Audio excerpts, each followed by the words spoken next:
बर्फ से ढका हुआ एक विशाल पर्वत, जहां एक आदमी भयानक तूफान में फंस जाता है और एक लड़की उसे बचाने पहुंचती है। हाँ, यह कोई काल्पनिक कहानी नहीं है, जो 2010 में घटी सच्ची घटना पर आधारित है। बर्फीले पहाड़ के नीचे जंगल और उसके नीचे नदी, पहले से ही तेज तूफान था, फिर इतनी रुकावटें आई, अंत में दोनों वहीं फंस गए। और फिर कदम कदम पर उनके साथ आने वाली बाधाओं को देखकर आप और भी ज्यादा चौंक जाएंगे। जी हाँ, हम बात कर रहे थे 2022 में रिलीज होने वाली इन्फिनिट स्टॉर्म की। फिल्म की शुरुआत में इस लड़की को दिखाया गया है जिसका नाम क्लारा है। क्लारा रेडियो पर समाचार सुन रही थी। बताया जा रहा था कि आज मौसम अच्छा नहीं है। फिर क्लारा एक दोस्त के रेस्टोरेंट में गई। दरअसल क्लारा पेशा एक नर्स और माउंटेन गाइड है, यानी क्लारा पहाड़ पर जाने वालों का गाइड करती है। उसके दोस्त ने उसे बार बार मना किया कि आज खराब मौसम में किसी पहाड़ पर न चढ़े, लेकिन क्लारा बिना किसी की बात सुने गंतव्य के लिए निकल जाती है। एक लंबा रास्ता पार करने के बाद सुबह 6:30 बजे क्लारा एक बर्फीले पहाड़ी इलाके में पहुंची, माउंट वॉशिंगटन में। ये स्थान पहाड़ी नदियों और बर्फ से ढकी पर्वत चोटियों से घिरा हुआ है। एक शब्द में कहें तो मनमोहक दृश्य। क्लारा एक कार के ऊपर एक लिफाफा रखती है और उससे ऊपर चढ़ना शुरू कर देती है। फिर क्लारा ने पहले पहाड़ी जंगलों को पार किया और ऊपर चढ़ने के लिए नदियों की यात्रा शुरू की, लेकिन किसी वजह से उसका मन अलग हो गया और वो पत्थरों से भरी सड़क पर फिसल गया।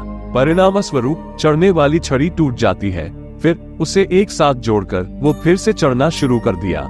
जैसे ही क्लारा ने चढ़ना शुरू किया, चारों ओर बर्फ ही बर्फ थी, मानो किसी ने पहाड़ को सफेद चादर से ढक दिया हो। उड़ती हुई बर्फ के साथ हल्की हवा भी उसके साथ चल रही थी। लेकिन जैसे जैसे ऊंचाई बढ़ती है, मौसम खराब होने लगता है। कुछ देर ऊपर चढ़ने के बाद आसपास कोहरा छा जाता है और लगभग कुछ भी दिखाई नहीं देता। अचानक तेज हवा आती है और सामने खतरा साफ दिखता है, लेकिन क्लारा इन बातों को नजरअंदाज कर देती है और आगे बढ़ती रहती है। एक वक्त क्लारा ने देखा कि जिस पहाड़ पर वह है, वहाँ काफी ऊंचाई पर पैरों के निशान है, और यह पैरों के निशान स्पष्ट रूप से बर्फ से ढका नहीं था। कुछ समय पहले कोई यहाँ से गुजरा था। क्लारा उस आदमी की तलाश शुरू कर देती है, लेकिन दुर्भाग्य से क्लारा खुद उस आदमी को ढूंढते हुए बर्फ से ढके एक छेद में गिर जाती है। क्लारा उस छेद से बाहर निकलने की बहुत कोशिश करती है, लेकिन कितनी भी कोशिश करने के बाद भी वो उससे बाहर नहीं निकल पाती है। बर्फबारी के कारण गड्ढा धीरे धीरे धकने लगा। क्लारा को अपने ऊपर से बर्फ हटाने के लिए संघर्ष करना पड़ा। क्लारा पहले से ही गड्ढे में गिरने से थोड़ी घायल हो गई है और बर्फ लगातार उसके ऊपर गिर रहा है। ऐसे में उनके लिए सांस लेना बहुत मुश्किल हो रहा है। इसलिए सबसे पहले क्लारा मदद के लिए सीटी बजाने की कोशिश करती है, लेकिन इस मौसम में आसपास किसी भी जानवर को ढूंढना बहुत मुश्किल है। इंसानों की तो बात ही छोड़िए। एक समय पर क्लारा ऊपर चढ़ने की कोशिश करते करते थक गई। उसकी आंखें लगभग बंद हो गईं। देखा जा सकता है कि क्लारा बेहोशी की हालत में वो अपने अतीत के बारे में सोचने लगा और उसके विचारों में दो छोटी लड़कियां दिखाई दी। मूल रूप से इन लड़कियों की तस्वीरें पहले दृश्य घर पर दिखाई गई थी। कुछ खुशी के क्षणों का अनुभव करने के बाद वो अपनी मानसिक शक्ति पुनः प्राप्त कर लेता है और अंततः छेद से बाहर निकलने में सफल हो जाता है। प्यास के मारे पानी पीते समय उसने देखा कि उसकी बोतल का पानी भी गिर गया है, लेकिन क्लारा ने अपने मन की ताकत नहीं खोई। वो इस स्थिति में भी खुद को संभालती है और इधर उधर से पेड़ की टहनियां इकट्ठा करके छेद को ढक देता है, ताकि बाद में कोई दूसरा व्यक्ति इस ओर आए तो उसे खतरा न हो। वो फिर पैरों के निशान का पीछा करते हुए उस आदमी की तलाश करने लगा, और वहां से कुछ कदम चलने के बाद क्लारा को कुछ दूरी पर कुछ दिखाई दिया जो इस बर्फ से ढका हुआ था। हालांकि दूर से कुछ भी साफ तौर पर समझ नहीं आता, लेकिन पास आते ही एक शख्स वहां बैठा नजर आ रहा है।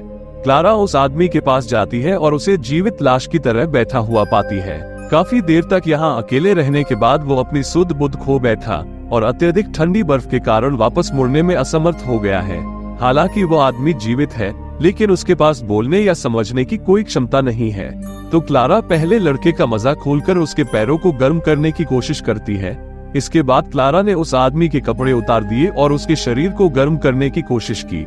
हाँ, आपने सही सुना, क्लारा उस आदमी के कपड़े उतारती है और उसके शरीर को गर्म करती है। खैर, उसके बाद क्लारा उस आदमी को एक बड़े प्लास्टिक बैग में डाल दिया ताकि ठंडी हवा अंदर न जा सके। हालांकि बोरी में एक छेद था जिससे वो सांस ले सकता था।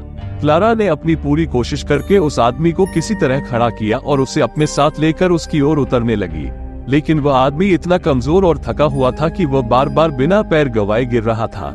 क्लारा उस आदमी को समझाने की कोशिश करती है, लेकिन आदमी कहता है कि वह यहाँ से नहीं जाएगा। हालांकि क्लारा उस आदमी को किसी तरह खींचना शुरू कर देती है, क्योंकि क्लारा को एहसास होता है कि आदमी की मानसिक स्थिति नॉर्मल नहीं है और वो पागलों की तरह व्यवहार कर रहा है।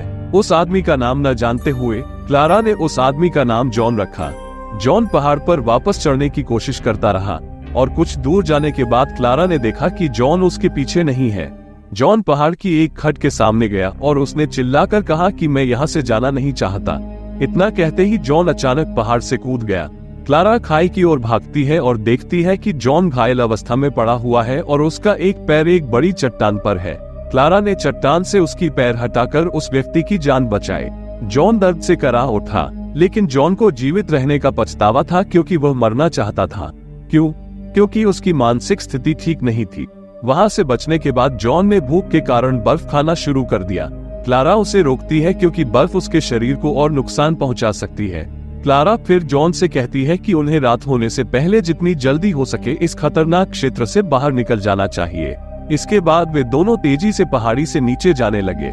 लगातार तेजी से पार करने के बाद जब वे दोनों पहाड़ी जंगल के करीब पहुंचे तो थक गए और इतने थक गए कि दोनों फिसलकर गिर पड़े, लेकिन इससे उन्हें ज्यादा नुकसान नहीं होता है। लेकिन जॉन फिर से क्लारा को यहाँ से चले जाने के लिए कहता है। क्लारा इस बात पर जोर देती है कि अगर वो वापस लौटती है तो चाहे कितनी भी बाधाएं क्यों न हो, वो जॉन के साथ लौटेगी, क्योंकि वो पेशे से एक नर्स है जो लोगों की सेवा करती है और साथ ही एक माउंटेन गाइड भी है जो दुर्गम पहाड़ों में लोगों का गाइड करती है। चूंकि जॉन के पैर में पहले से ही चोट लगी हुई थी, क्लारा ने बड़ी मुश्किल से उसे एक पेड़ के सहारे बैठाने में मदद की। फिर उसने देखा कि जॉन के पैर लाल हुए थे और बुरी तरह कटे हुए थे, इसलिए क्लारा पहले उसे कुछ दर्द निवारक दवा देती है ताकि उसका दर्द कुछ कम हो सके। इसके बाद जॉन के पैर को खोलकर पट्टी बांध दी गई। वे फिर से पहाड़ से नीचे आने लगे। इस बीच पहाड़ पर बर्फ सफेद हो गई। बर्फ के कारण पहाड़ी जंगल के पेड़ों की जड़ें अब दिखाई नहीं दे रही हैं। दुर्गम पहाड़ी रास्ते पर लंबा रास्ता पार करने के बाद पानी की आवाज क्लारा के कानों में पड़ी। क्लारा को एहसास होता है कि वे अपने लक्ष्य के बहुत करीब है। जैसे नदी की ध्वनि आती है तो सामने समुद्री भूमि है और वहां से वे गाड़ी लेकर अपने लोकलॉय के लिए निकल सकते हैं। लेकिन भूमि तक पहुंचने के लिए उन्हें बहुत तीव्र ढलान पार करनी पड़ती है। लेकिन बात यह है कि भले ही क्लारा ऐसा कर सके, लेकिन जॉन के पैर की स्थिति के कारण जॉन ऐसा करने में सक्षम नहीं होगा। इसलिए उन्होंने एक तरकीब निकाली। पहले एक मजबूत पेड़ के तने से लटक गए और वहां से वे नीचे फिसल गए। फिर नदी पार करने का समय आ गया। चूंकि जॉन तैरकर नदी पार नहीं कर सकता, इसलिए वो एक पेड़ के तने पर लेट जाता है और धीरे धीरे तैरकर नदी पार कर जाता है। लेकिन आधे रास्ते तक पहुंचने से पहले ही जॉन का पैर फिसल गया और वो नदी के पानी में गिर गया और तेज धारा में बहने लगा। ये देखकर नदी के दूसरी ओर खड़ी क्लारा बहुत डर गई। इससे पहले कि वो कुछ कर पाता, जॉन तैरकर दूर चला गया और इस सर्दी के कोहरे और रात के अंधेरे में उसके पास नदी के किनारे खड़े होकर देखने के अलावा और कोई चारा नहीं है। कुछ देर इधर उधर देखने के बाद क्लारा निराश होकर नदी के किनारे बैठ गई और जॉन को पुकारने लगी। तभी क्लारा कुछ देखकर हैरान रह गई। जॉन क्लारा से कुछ दूरी पर सामने किनारे पर बेहोश पड़ा हुआ दिखाई देता है। दरअसल जॉन बहते बहते किसी तरह उस बंदरगाह पर आ गया। क्लारा नदी पार करके उसके पास दौड़कर जाता है। इसके बाद जॉन की जान बचाने के बावजूद वह और अधिक बीमार और थका हुआ हो गया। एक तरफ इतना दर्द और दूसरी तरफ पैर की चोट सहने के बाद जॉन को हर पल मौत के दर्द जैसा लग रहा था। क्लारा ने जोर जोर से भगवान का नाम बोलना जारी रखा और अपने साथी यात्री के साथ चलती रही। ऐसा लग रहा था मानो कोई भी रुकावट क्लारा के दिमाग की ताकत से अधिक मजबूत नहीं हो सकता। कुछ देर बाद वे मैदान के काफी करीब पहुंच गए, जहां पहाड़ी जंगल से उन्हें कुछ दूरी पर सड़क पर कुछ कारें चलती हुई दिखाई देती हैं। हालांकि जब उन्होंने कार देखी और मदद मांगी तो उनसे काफी दूर मौजूद ड्राइवर उनकी बात नहीं सुन सका और चला गया। जॉन को रोना शुरू करते हुए देखा जाता है क्योंकि वह अपना सारा आत्मविश्वास खो चुका है। लेकिन क्लारा अंततः जॉन के साथ अपनी पूरी ताकत से अपने लक्ष्य तक पहुंचती है, जहां से क्लारा ने अपना सफर शुरू किया था। क्लारा ने तुरंत कार का दरवाजा खोला और जॉन को कार में बैठने के लिए कहा, लेकिन अचानक जॉन बिना एक शब्द कहे उस इलाके से काफी दूर कार लेकर निकल जाता है। अब यहाँ सवाल आता है कि जॉन किसकी कार से निकले थे।